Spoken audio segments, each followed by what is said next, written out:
setiap hari itu bicaranya tentang iman. Saya kayak khotbah nih, tiap ketemu Natalan khotbah lagi. Nanti banyak undangan di sini, bahaya ini. Ya, Kang Deddy ini sudah khotbah terus, besok diangkat jadi pendeta kan bahaya. Saya memilih jadi gubernur saja dan tetap menduda.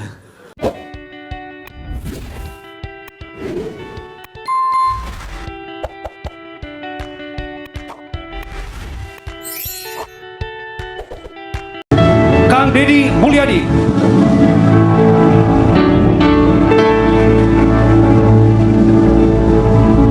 Seseorang yang Anda doakan, Anda pilih, dan Anda lindungi. Sebab dia adalah pemimpin bagi semua umat beragama. Kehadiran Gubernur Jawa Barat di tempat ini adalah bukti bahwa Jawa Barat memang milik kita bersama. Dan kita bisa mengisinya dengan banyak hal hebat, sederhana namun bermakna. Tetapi terutama adalah bahwa menciptakan Jawa Barat yang kondusif. Terima kasih pemimpin kami sudah hadir di tengah-tengah ini.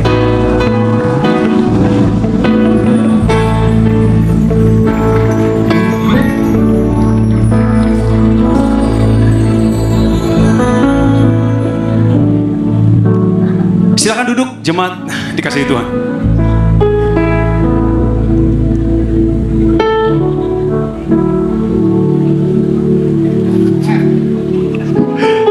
Kang Deddy, selamat datang.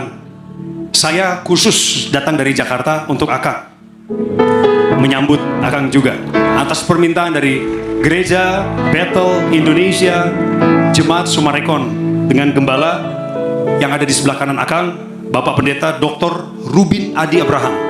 Sebelah kanan beliau adalah Ibu Lena. Dan jangan lupakan orang yang telah meletakkan pondasi iman jemaat Tuhan dari zaman di Tasikmalaya dulu, Kang. Senior kita dan orang tua kita sekalian, Bapak Pendeta Dr. Julius Ishak Abraham beserta Ibu Yulia. Dan Pak Julius Ishak adalah Dewan Pendiri dan Pembina GBI. Jadi Kang Deddy, tadi saya sudah bersaksi 35 menit tentang kebaikan Tuhan dalam hidup saya. Juga sudah mempersembahkan 2 buah lagu pujian. Satu lagu rohani, satu lagi lagu rohana. Have yourself a little Merry Christmas. Pas banget saya tutup, Akang sudah muncul. Terima kasih untuk ketepatan waktunya. Kami ingin mendengar sepatah 2 kata isi hati Akang. Bagaimana Akang terkesan tentang umat Kristen di Jawa Barat, tentang jemaat Tuhan di tempat ini. Kami dengar dan kami lihat viral bagaimana Akang sangat menghargai perbedaan dan mengutamakan kepentingan bangsa di atas segala perbedaan. Kami mendoakan Kang Deddy selalu dilindungi oleh Tuhan yang Maha Kuasa. Oleh sebab itu, panggung ini milik Akang. Silakan naik. Untuk selanjutnya nanti Akang kami mohon untuk menandatangani prasasti dan berfoto bersama. Hadirin sekalian, lebih meriah lagi.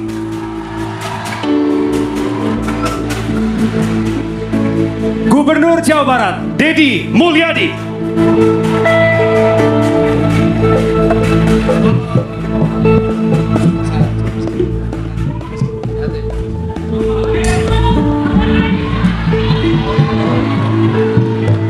Assalamualaikum warahmatullahi wabarakatuh. Sampurasun. Salam. Om Swastiastu, Namo Buddhaya, salam kebajikan. Ini pemandu cahaya Tuhan yang kawan-kawan, saudara-saudara menyebutnya pendeta, pengembala, budak angon, pemimpin spiritual yang saya hormati, saya muliakan, dan saya banggakan. Saya mohon maaf terlambat karena dari pagi saya belum pernah selesai. Habis ini harus ada keliling lagi. Saya mengucapkan terima kasih karena tugas pengembala itu mengembala berbagai jenis. Tepuk tangan semuanya. Saya tidak bisa nyebut satu persatu ya. Setiap orang setiap hari itu bicaranya tentang iman. Saya kayak khotbah nih, tiap ketemu Natalan khotbah lagi. Nanti banyak undangan di sini, bahaya ini. Kang Deddy ini sudah khotbah terus, besok diangkat jadi pendeta kan bahaya. Saya memilih jadi gubernur saja dan tetap menduda.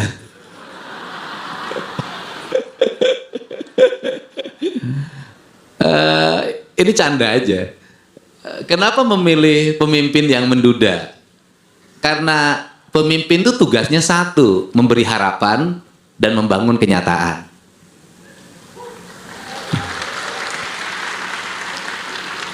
Kenapa orang mandangnya lebih tajam pada saya?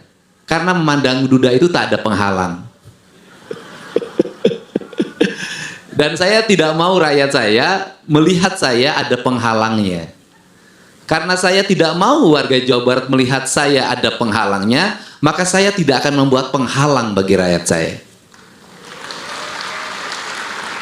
Saya tidak akan membuat penghalang karena agama, saya tidak mau membuat penghalang karena bahasa, saya tidak mau membuat penghalang karena baju, karena kesukaan.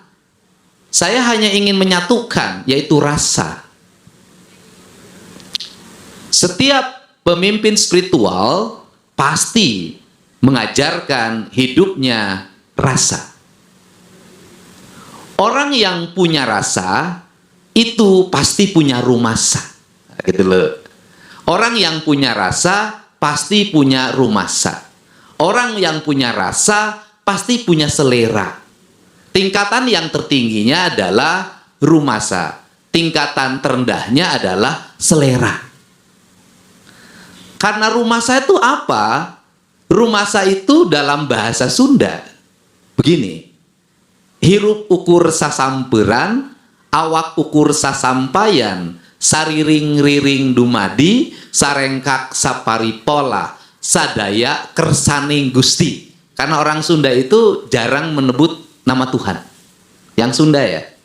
Kenapa jarang menyebut nama Tuhan, bahkan dianggap sesuatu yang tabu disebut? Karena tidak boleh menyebut sesuatu yang maha, sesuatu penentu, sesuatu yang segala-galanya. Karena bagi orang Sunda, jangankan menyebut nama Tuhan, nyebut nama ayahnya aja udah nggak boleh. Maka dikasih alas. Alasnya apa? Alas itu sepatu ada alasnya. Nah, kenapa dikasih alas? Agar ada jarak. Kenapa dikasih jarak? Agar apa? Agar ada pembeda. Sehingga nyebutnya bapak, emak, akang, teteh. Kalau itu om. Nah, karena pakai alas, maka karena jarang disebut dan itu sakral, jarang disebutnya di mana? Di lidah. Di lidahnya jarang disebut. Bahkan mungkin tidak disebut. Tetapi dia hadir di mana? Di rasa, di cinta. Rasa cinta itu di mana? Ya di iman. Karena adanya di iman, maka dalam bahasa filsafatnya dia sudah sublimasi. Karena sudah sublimasi, kata orang Sunda, dia sudah ngawiraga sukma. Karena sudah ngawiraga sukma, maka dia sudah bersatu dalam dirinya. Karena sudah bersatu dalam dirinya, maka imannya tidak dibacakan, imannya tidak diucapkan, tapi imannya lahir dalam bentuk perbuatan. Karena lahir dalam bentuk perbuatan, maka dalam dirinya hilang pengakuan.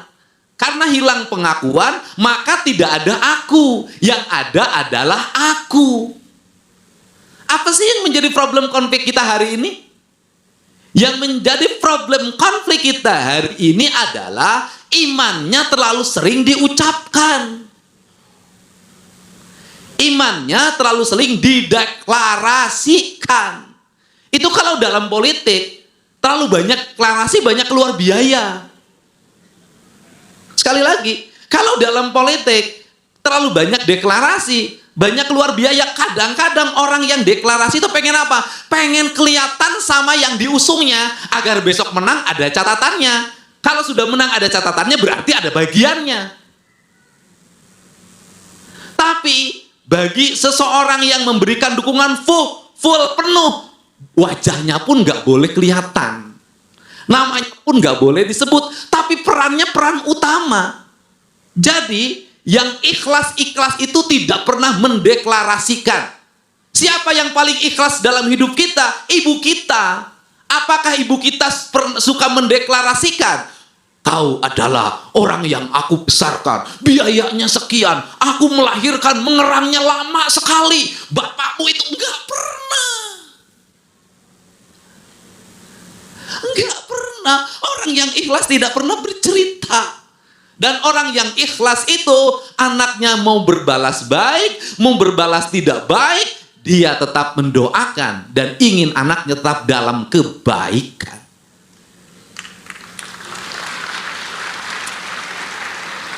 Untuk itu saya berharap agar kita tidak terlalu banyak berdeklarasi tentang iman. Kenapa? Semakin banyak yang berdeklarasi tentang iman, maka yang lain berdeklarasi tentang iman, seleranya beda-beda. Sehingga yang terjadi adalah konflik deklarasi. Apa yang mesti dilakukan? Ya, iman itu kan cahaya. Pertanyaannya adalah, ketika itu menjadi cahaya, di mana cahaya itu berada? Cahaya itu berada bukan di kasat mata. Cahaya itu berada di dalam jiwa. Kalau sudah cahayanya berada di dalam jiwa, pertanyaannya adalah, apakah ada perbedaan? Tidak ada. Kenapa tidak ada perbedaan? Karena persoalan rasa, persoalan cinta, persoalan jiwa. Gimana kita ngukur jiwa kita dalam pandangan mata? Yang terjadi konflik adalah ketika agama dipandang dalam pandangan mata, ketika agama didengar dengan pendengaran telinga. Tetapi ketika agama ada di dalam rasa dan dirasakan, sehingga agama itu milik siapa? Milik orang perorangan, bukan milik kelompok. Kenapa? Yang merasakan hanya orang yang punya rasa. Iman itu ada dalam rasa kita. Itu adalah hak yang bersifat pribadi, yang tidak bisa dihukumi dalam hukum-hukum yang bersifat publik. Makanya hak privat beriman itu. Nah, kalau berkumpul di Bethel, itu bukan urusan beriman menurut saya. Itu urusan berorganisasi, urusan berkelompok, urusan bersyarikat. Imannya pada akhirnya kembali pada dirinya masing-masing. Karena imannya kembali pada dirinya masing-masing, maka keimanan tidak bisa diukur dalam ukuran kasat mata. Tetapi iman hanya bisa dirasakan kalau dalam ajaran agama saya hanya akan bisa dirasakan, yaitu dalam amal soleh, yaitu perbuatan. Jadi seberapa besar orang beriman, lihat saja manfaatnya. Dalam lingkungan masyarakatnya dia bertetangga dengan baik, enggak? Ketika tetangganya sakit, dia nengok, enggak? Ketika tetangganya meninggal, dia berziarah, tidak? Ketika di rumahnya ada makanan, tetangganya tidak punya makanan, dia berkirim atau tidak? Ketika di jalan ada yang kecelakaan, mobilnya berhenti atau tidak? Buka kaca atau tidak? Turun atau tidak? Menolong atau tidak? Kalau keimanan itu dinilai pada perbuatannya, saya meyakini tidak akan lagi ada orang yang berdebat persoalan iman. Kalau sudah yang diukur perbuatan, maka kita masuk pada universalitas agama, yaitu tidak membeda-bedakan. Bayangkan kalau beriman kemudian diukur pada selera, betapa bahayanya. Ketika di jalan mobilnya lewat, ada yang tabrakan, dibuka kacanya, agamanya apa? Yang tabrakan itu agamanya apa ya? Kristen. Kristennya HKBP apa Bethel ya? Dibuka lagi. Ini gerejanya Betel. Dia paling favoritnya sama pendetanya siapa ya? Nggak selesai. Untuk itu, mari kita hari ini beragama, kita wujudkan dalam aktualisasi agama yang bisa diukur dalam kasat mata, yaitu adalah perbuatan yang bermanfaat bagi kepentingan masyarakat banyak, dan pada akhirnya agama akan menjadi universalitas, bahwa agama itu adalah perbuatan kebaikan. Kalau kemudian agama sudah berubah menjadi perilaku atau iman sudah berubah jadi perbuatan kebaikan, saya meyakini betul bahwa yang diinginkan oleh Yesus itu bukan jumlah gereja yang berdiri. Yang diinginkan oleh Yesus bukan jumlah pujian yang panjang. Tapi yang diinginkan oleh Yesus adalah membebaskan manusia dari perbudakan hawa nafsu, digembalakan dengan iman menuju cahaya kebenaran yang sejati, hidup dalam pandangan kebenaran. Saya meyakini betul yang dicita-citakan oleh Yesus adalah hidup rukun tanpa pertikaian. Yang dicita-citakan oleh Yesus saya yakin sama dengan yang dicita-citakan oleh Nabi Muhammad Shallallahu Alaihi Wasallam, yaitu membebaskan orang dari rasa lapar, membebaskan orang dari rasa takut, membebaskan orang dari rasa tidak terlindungi, sehingga dia menjadi manusia yang merdeka. Dia merdeka dari rasa lapar, merdeka dari rasa takut, dan hidup ada dalam perlindungan. Itu yang diinginkan. Jadi kalau itu menjadi cita-cita besarnya, apa yang harus dilakukan? Yang saat ini orang yang jarang dilakukan, saya cerita kemarin pada perayaan Natal di gereja mana kemarin saya lupa. Saya menceritakan tentang budak Angon itu, budak buncir, budak janggotan. Saya baru janggotan kemarin tuh. Budak tumbal. Apa itu budak tumbal? Yaitu orang yang mau mengorbankan diri. Kenapa saya cerita ini? Hari ini jarang sekali orang yang mau mengorbankan diri. Kebanyakan orang ingin mengorbankan orang lain. Mengorbankan diri apa? Ya, kita tahu bahwa Yesus mengorbankan diri hidup tanpa keluarga, tidak punya istri, tidak mau mengorbankan diri. Hidup dalam kesendirian, mengorbankan diri. Kenapa hidup dalam kesendirian mengorbankan diri? Karena yang dipikirkannya cuma satu, yaitu apa? Umatnya, jamaatnya. Nah, pertanyaannya adalah hari ini itu sulit cari orang yang mau mengorbankan diri. Pengennya mengorbankan orang lain. Nah, kita memerlukan hari ini adalah orang-orang yang mau mengorbankan diri, mengorbankan kepentingan dirinya, mengorbankan kepentingan keluarganya, mengorbankan kepentingan anak-anaknya, mengorbankan kepentingan kekayaannya. Dia mengutamakan kepentingan kebanyakan orang yang disebut dengan jamaah. Jamaah kalau dalam kaidah saya itu adalah rakyat, yang berbeda cuma bahasa. Nah, maka hari ini mari kita bersama-sama belajar hidup untuk berani mengorbankan diri sendiri. Yang menjadi problem hari ini apa? Yang menjadi problem hari ini adalah stigma. Stigmanya apa? Orang yang mengorbankan diri dianggap orang kalah.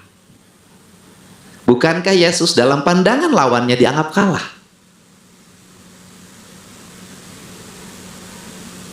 Dia hilang dirinya dalam pandangan kasat mata manusia. Dia memilih mengorbankan dirinya dengan disalib. Dan pandangan kita, orang yang menyerah itu dianggap kalah. Padahal saya selalu berulang-ulang bahwa orang yang menyerah dan tidak melawan itu bisa jadi dia adalah pemenang sejati. Ketika orang bertengkar, si kuasa menunjukkan telunjuknya ke depan matanya, dan orang itu tertunduk sambil menangis dan mengatakan ampun.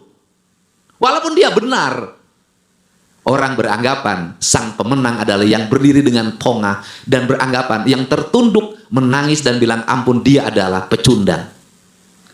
Dalam pandangan saya, bisa jadi sang pemenang itu adalah yang menunduk, menangis dan bilang ampun. Dialah pemenang yang sebenarnya.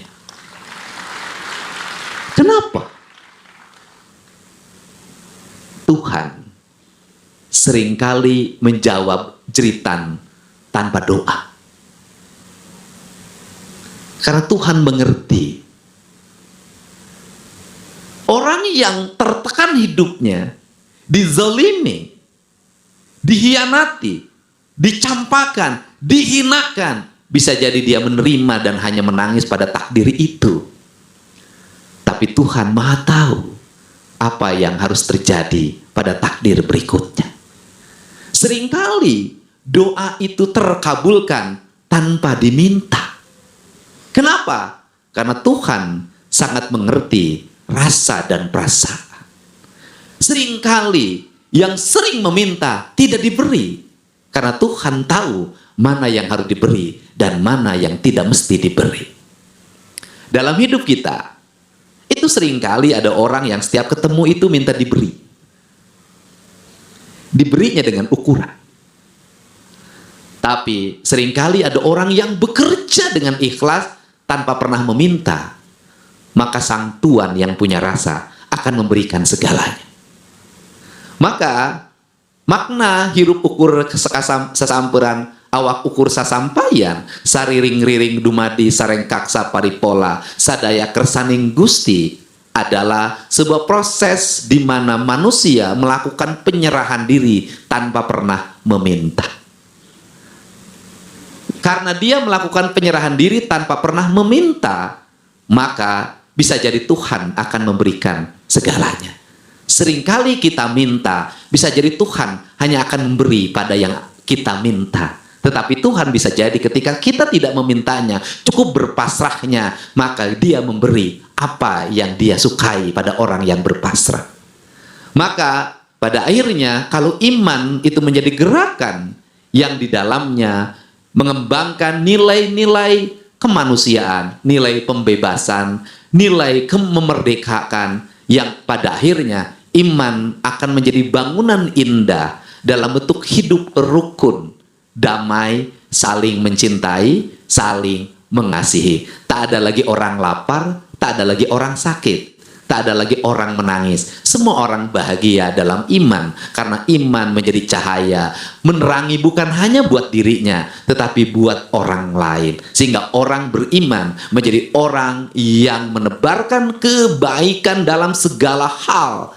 Seorang pemimpin yang beriman mampu mensejahterakan rakyatnya. Seorang pengusaha yang beriman mampu membahagiakan pegawainya. Seorang suami yang beriman mampu membahagiakan istrinya. Seorang istri yang beriman mampu membahagiakan suaminya. Walaupun saya dalam hal ini belum dikategorikan beriman karena saya ditinggalkan oleh istrinya.